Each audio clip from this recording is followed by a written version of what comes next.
Well, greetings in Jesus' name, brothers and sisters. In Psalm chapter 90, verse 12, we read, "So teach us to number our days, that we may get a heart of wisdom." This is probably a familiar verse, and undoubtedly many things could be said about this verse.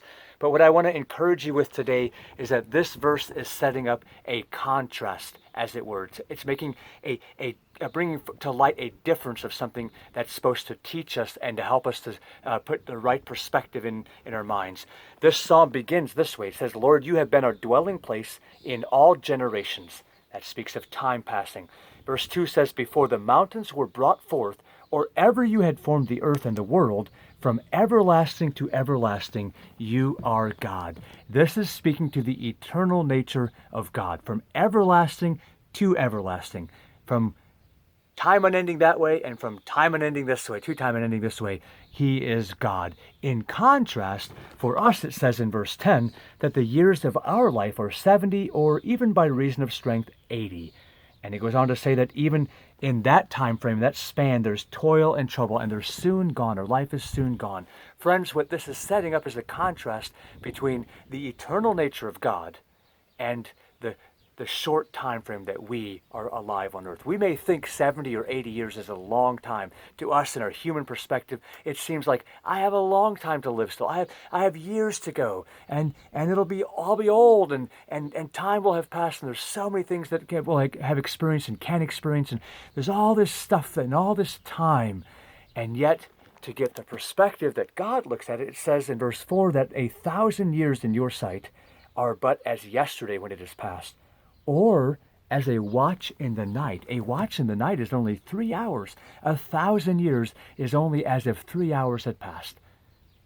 This is saying how long, how eternal the nature is and the time of God is and who God is, and how finite and how short our time on earth is. And that time is shortened because of our sinfulness. This is all right here in this chapter. Our sinfulness, the wrath of God put on display against our sinfulness. He takes our iniquities that were done in secret, and he brings them to the light by the light of his glory. It's out of that, in verse 11 it says, when we consider the power of God's anger and the wrath that he has, out of that it says, "So teach us to number our days."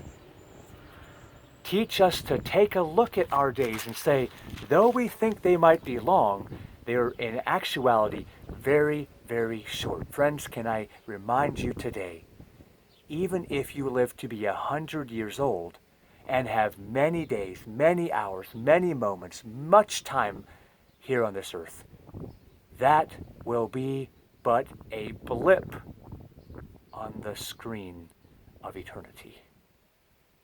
Teach us to number our days. This is meant to give us perspective. What is most important?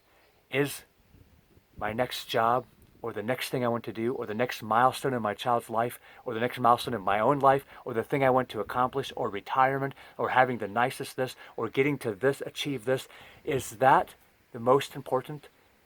Or how does that compare to forever and ever, from everlasting to everlasting? How does that compare to when our 3 hours that we experience are put on the shelf with 1,000 years? In other words, what are we living for? Is the next 5 years most important, or the next 50 years? How about I say, what about the next 500 years? Will what you're doing today matter in 500 years? This is what it means when it says, teach us to number our days, so that we might get a heart of wisdom. We might truly assess what's important and not important. Be encouraged, friends. There are things you can do that will matter 500 years from now. But make sure we're doing those things.